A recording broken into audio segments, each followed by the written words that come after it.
আসসালামু আলাইকুম সবাইকে। আমাদের এবারের গন্তব্য সিলেটের মৌলভীবাজার জেলার শ্রীমঙ্গলে। তাইদের শ্রীমঙ্গল রাস্তায় খুব জ্যাম ছিল।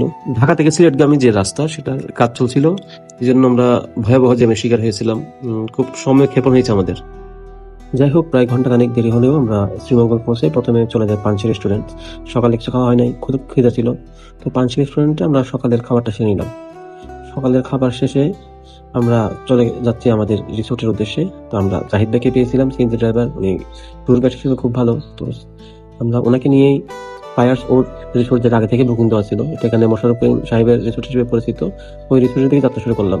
প্রায় শ্রীমঙ্গল শহর থেকে 7.5 কিলোমিটার দূরে নূরজাহান টি এস্টেটের সাথে লাগানো এই রিসোর্টটি। যদিও এই রিসোর্ট নিয়ে আমাদের আরেকটা নতুন আলাদা ভিডিও আছে, এই জন্য আমি এই রিসোর্ট নিয়ে আসলে এখানে বেশি কিছু বলবো না, শুধু কিছু ক্লিপ দেখাবো। তো রিসোর্টে যেতে যেতে প্রায় মধ্যখানে 1/2 কিলো মতো একটু কাঁচা রাস্তা পড়ে। যদিও খুব টায়ার্ড ছিলাম, তারপরও এই সুন্দর চা বাগানের মধ্যখান দিয়ে রাস্তা দিয়ে যখন যাচ্ছি একটুও বিরক্ত লাগছিল না। এত সুন্দর সবুজ চা বাগান দেখতে দেখতে আমরা চলে আসলাম রিসোর্টে। রিসোর্টে আমাদের চেক ইন ছিল 2টার সময়, কিন্তু আমরা 12টার দিকে পৌঁছে যাই। ফায়ার্স ওডের চেক ইন টাইম ছিল 2টা আর চেক আউট টাইম 11টায়, যদিও তারা 12টা পর্যন্ত কনসিডার করে। তো আমরা অনেক টায়ার্ড ছিলাম, আমরা ঠিক সময়ে আরো নির্দিষ্ট 2 ঘন্টা আগে পৌঁছে যাই, অ্যাকচুয়ালি 12টার দিকে। লবিতে আমরা ব্যাগ রেখে বের হতে চাচ্ছিলাম, ওনাদের ম্যানেজার সাহেব আমাদের অবস্থা বুঝে আমাদেরকে আসলে তারা রুম আগে দিয়ে দেয়। তো রুমে আসলাম, রুমের ভিতরে আলাদাভাবে দেওয়া আছে, জন্য এখানে ছিলাম না। একটু রিল্যাক্স হওয়ার জন্য একটা শ্রীমঙ্গলের চায় পান করলাম। খুবই সুন্দর এখানে সাজানো গোছানো রুমগুলা, রুমের বাইরের পরিবেশ, রুমের বাইরে 2টা প্রায় ব্যালকনির মতো আছে, ভালো লাগছিল। তো আমরা কিছুক্ষণ রেস্ট নিয়ে দুপুরে খাওয়া দাওয়া শেষে চলে গেলাম একদম পাশেই নূরজাহান টি এস্টেট।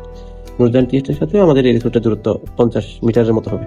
তো নূরজাহান টি এস্টে আমরা অনেক দেখলাম, প্রথম চা বাগান দর্শন আমাদের দেখলাম, ছবি তুললাম। আর টি এস্টেটের পাশে আনারসের দোকান ছিল, একটা আনারস চা, এখানে আমরা আনারস খেলাম, চা খেলাম। আসলে আনারসগুলো খুবই সুস্বাদু ছিল, খুবই ভালো ছিল। আর চা বাগানের সৌন্দর্য তো দেখতেই পাচ্ছেন, এত সুন্দর সাজানো গোছানো। আসলে আমরা যারা আগে চা বাগান কখনো সামনে দেখিনি, আমাদের কাছে অদ্ভুত সুন্দর, আর সব দিকে সবুজ। হ্যাঁ, চা বাগান দেখতে আমি অবজার্ভ করলাম যে আসলে এখানে কাঁঠাল কেউ তেমন খায় না, হয়তো কাঁঠালের ফলন বেশি। তো এদিক ওদিক সব কাঁঠালই পড়ে আছে দেখলাম। তো ড্রাইভারকে জিজ্ঞাসা করলাম, অবশ্য ড্রাইভার সেই কথাই বললো যে আসলে এখানে খাবার মানুষ নেই, কাঁঠাল খাবে কে। যাই হোক, আমরা চা বাগান ঘুরে ফিরে আনারস চা এগুলো খেয়ে সবকিছু দেখে ছবি ভিডিও শেষে আমরা চলে আসলাম রিসোর্টে। ছবি টবি তুললাম, তারপর রাতে রিসোর্টে আমরা ডিনার শেষ করলাম। তো রিসোর্টে দেখতে পাচ্ছেন, রিসোর্টের এটা রেস্টুরেন্ট সাইট, আমরা ছাড়া তেমন রিসোর্টের নাইট ভিউ। রাতে সারা শব্দহীন, খুবই ঠান্ডা একটা পরিবেশ ছিল বৃষ্টি হওয়ার কারণে। হালকা লাইটে রিসোর্টে হাঁটতে চলতে খুব ভালো লাগতেছিল। আমাদের ভাগ্য ভালো, আসলে আমরা ঝড় বৃষ্টি রোদ সবই পেয়েছিলাম। দেখতে পাচ্ছেন বৃষ্টির সময় আমাদের এটা পরের দিনের ভিডিও। পরের দিন আমরা রওনা দিই বিভিন্ন স্পটে। আমরা প্ল্যান করছিলাম যে আর প্রথম দিন রেস্ট করবো, লাস্টের দিন আশেপাশে ঘুরবো, মধ্যখানে যে দিনটা থাকবে ওই দিন পুরোটা দিন আমরা বিভিন্ন যে স্পট গুলো আছে সব স্পট গুলাই দেখবো। তো এই স্পট দেখার উদ্দেশ্যে আমরা প্রথমে সকালে ব্রেকফাস্ট করি। প্রথমে ব্রেকফাস্ট ছিল গুড়ি গুড়ি বৃষ্টি। আমাদের পাইলট জাহিদ ভাই চলে আসছে, তার সিএনজি নিয়ে। গুড়ি গুড়ি বৃষ্টির মধ্যে আমরা খাচ্ছিলাম, একটু চিন্তাও লাগতেছিল যে সারাদিন বৃষ্টি হয় তাহলে কি হবে। তবে জাহিদ ভাই বারবার অবহি দিচ্ছিল যে না, এরকম হবে না, টেনশন করার দরকার নেই, 1-1.5 ঘন্টার ভিতরে কমে যাবে। হ্যাঁ, আসলে তাই হলো, তার আগেই বৃষ্টি কমে গেছে। এই রিসোর্ট থেকে যাত্রা শুরু করে আমরা প্রথমেই শুরু করলাম নূরজাহান চা বাগান হয়ে। আসলে এখানকার চা বাগানগুলো এত বড়, মনে হয় একটা সিএনজি যেতে মিনিমাম 10 মিনিট লেগে যায়। তো আমরা ছবি তুলছিলাম, জাহিদ বাগানের জন্য ফুলও নিয়ে আসছিল। চা বাগান দিয়ে হাঁটছিলাম, দেখছিলাম আসলে সুন্দর, বৃষ্টির সময় এত সুন্দর লাগে, এত ভালো লাগে, এটা আসলে ভাষায় প্রকাশ করা যায় না। আমরা চা বাগানে হাঁটছি, দুলছি, তারপর ঘুরছিলাম। আমাদের পরবর্তী গন্তব্য ছিল মাধবকুণ্ড লেক। হ্যাঁ, বলতে বলতে আমরা মাধবকুণ্ড লেকে পৌঁছায় যাই। লেকে পৌঁছানোর পর বৃষ্টি থামছিল না, আমরা কিছুক্ষণ অপেক্ষা করে বাইরে, তারপর আমরা 15 টাকা করে 30 টাকা দুইজনের টিকিট দিয়ে লেকে প্রবেশ করলাম।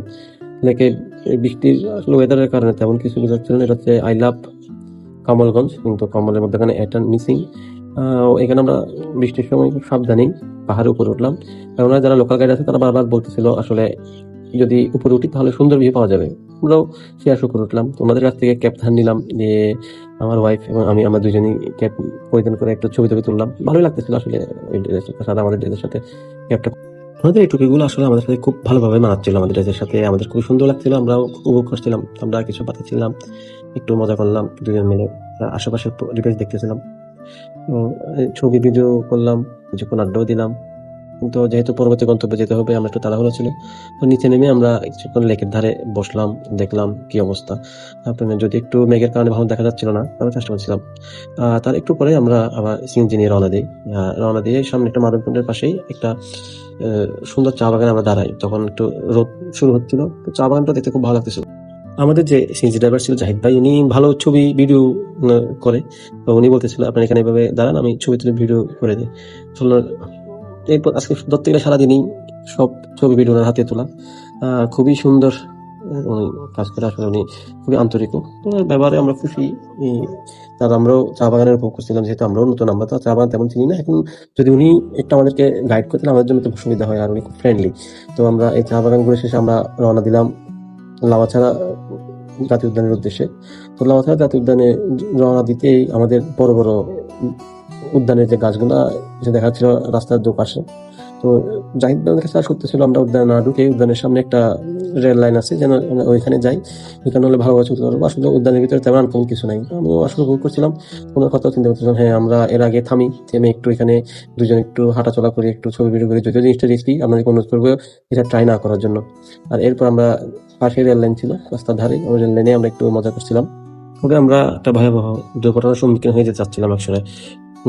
দূরে এই রাস্তা গাছের মধ্যখানেই মিলিয়ে গেছে, যার কারণে রেল লাইনটা দূরে দেখা যাচ্ছিল না। তো আমরা হাঁটছিলাম, চলছিলাম, হঠাৎ করে রেল চলে আসে। আমাদের হাতে একটু সময় ছিল, যার কারণে আমরা হয়তো নিজেকে সেভ করতে পারছি, কিন্তু এটা আসলে খুবই রিস্কি ছিল।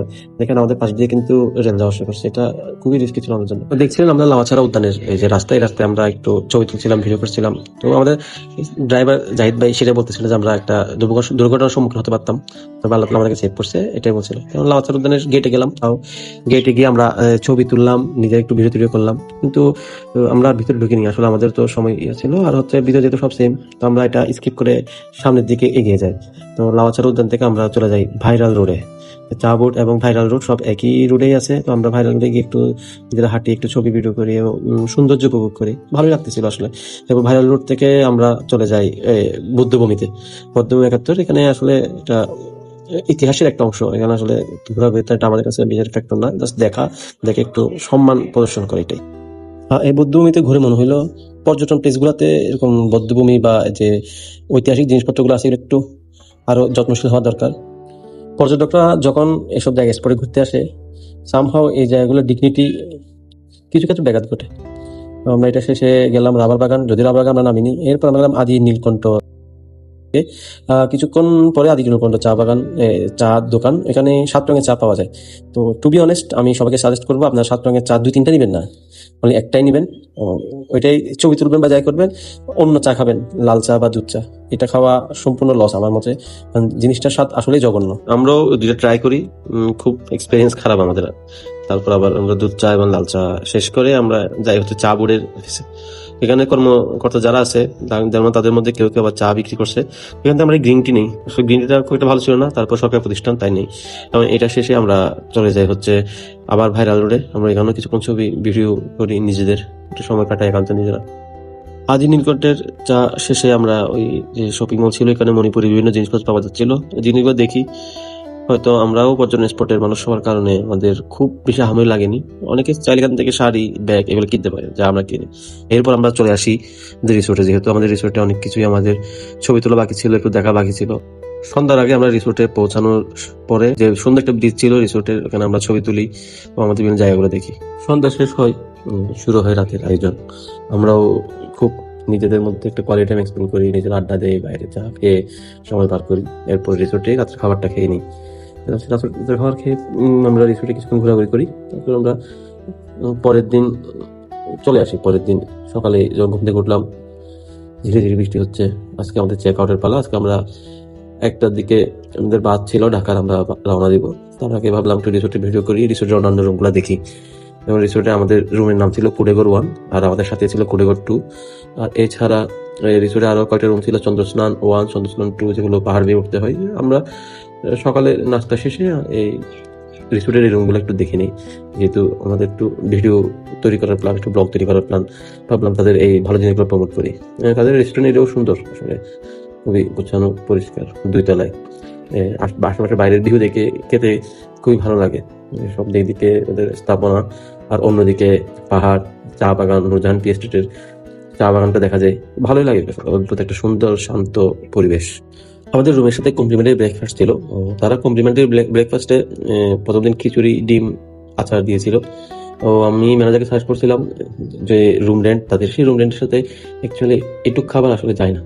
তো বলছিলাম যদি কোনো বিফ বা চিকেন থাকে তাহলে একটু ভালো হয়। তো ওনারা সেই কথাটাই রাখে, ওনারা প্রতিদিন আমাদেরকে খিচুড়ি, ডিম এগুলোর সাথে চিকেন দেয় না। সেটা তারা আমাদের ফিডব্যাকটা নিয়েছে এবং তারা সেই অনুযায়ী কাজ করছে। ব্যাপারটা ভালো লাগছে আসলে। মানে ম্যানেজার খুবই পজিটিভ ছিল, আর সাথে যারা হাউসকিপিং এর ছিল অন্যান্য, তাদেরকে যখন যা চাচ্ছিলাম তারা সেটা দিচ্ছিল। আপনারা দেখছেন এই যে চন্দ্রস্থান 1 থেকে ভিউ, চন্দ্রস্থান 1-এ যখন দাঁড়ায় তখন পুরো রিসোর্টের ভিউ দেখা যায়, আর ওই পাশে পাহাড়ে লেবু বাগান দেখা যায়, আর হাতে এর ডানেই চা বাগান ভিউ চলে আসে। চন্দ্রস্থান 1 ওঠার ক্ষেত্রে একটা সতর্কতা, যদি কোনো সিনিয়র সিটিজেন হয়, সিঁড়িগুলো অনেক খাড়া, তো একটু কেয়ারফুল উঠতে হবে, বৃষ্টির সময় তো রিস্ক থাকে। রুম রেট নিয়ে এখানে আমরা কিছুই বলিনি, কারণ এগুলো বিভিন্ন সময় বিভিন্ন প্রাইসে থাকে। আপনারা ওয়েবসাইটে গেলে পেয়ে যাবেন। মাঝে মাঝে তারা 30% ডিসকাউন্ট, 20% ডিসকাউন্ট দিয়ে থাকে। সেই অনুযায়ী চাইলে আপনারা রিসোর্ট কর্তৃপক্ষের সাথে কথা বলে নিয়ে নিতেন। অনেক লম্বা ভিডিও হয়ে গেল।